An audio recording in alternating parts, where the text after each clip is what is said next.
She threw the champagne first, right into my face. Not a toast. No, a public declaration of war. The glass cracked at me feet, the silence sharper than the shards. Guests froze, forks midair. Her voice cut through the ballroom like a blade. This is what you get for acting like you're better than me. Then came the cake. 5 tears smashed with a wild shaking hand. My wedding dress splattered in red velvet like blood. People gasped. Some reached for her, most didn't move. My mother did, though. She pulled her in, arms wide, soothing like she was cradling a child. "She just needs to let it out," she whispered. They looked at me like I'd provoked her. But I said nothing. Nothing when my sister destroyed the night I'd waited years for. Nothing when my mother justified it with a hug.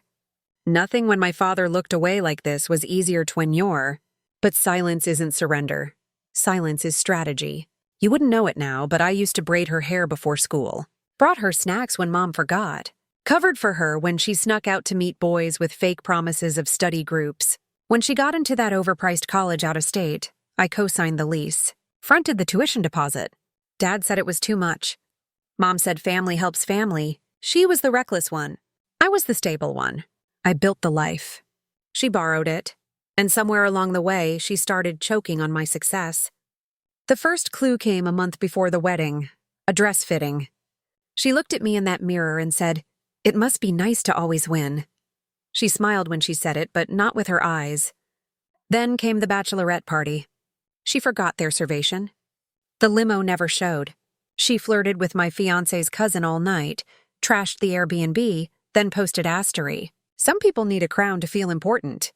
I just show up. I let it go for peace, for family. And on my wedding day, she used that piece as a platform. But here's what she didn't know. By the time she was flinging cake, I'd already stopped being her sister. I was just waiting for the right moment. That night, while she sobbed in my mother's lap, I opened my laptop. The tuition deposit revoked. The lease I co-signed frozen. She'd miss her housing deadline by 8 a.m. And then came the part Noon saw coming because the man standing next to me at that altar, the one she called boring, safe, a finance bro, he wasn't the one I was in love with. Not anymore. I'd found out about them 2 weeks before the wedding. Yes, them. My fiancé and her. It started with a text I wasn't supposed to see. Ended with a hotel receipt and lipstick that wasn't mine. He took her to the same place he proposed to me. She wore the dress I left at her place to tailor. So, I changed my vows and I changed the game. I didn't cancel the wedding. I upgraded the guest list, invited her scholarship board chair, her program dean, my fiance's boss, and his mentor and his replacement. Because when I pulled my money from her tuition, I redirected it. Paid the first-year fund for a woman named Tara, 3.9 GPA, foster system survivor. The kind of girl who earns every inch of her life. I sent the paperwork at 7:30 a.m. At 9, her advisor called her. By €10. Her housing app flagged insufficient cosigner credit. And at 10:15, he walked into his office.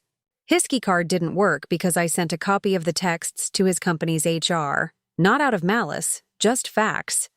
He breached the company's internal relationship clause with his future sister-in-law on a company trip. They gave his job to the man who used to carry his bags in the elevator, a quiet guy named Ian.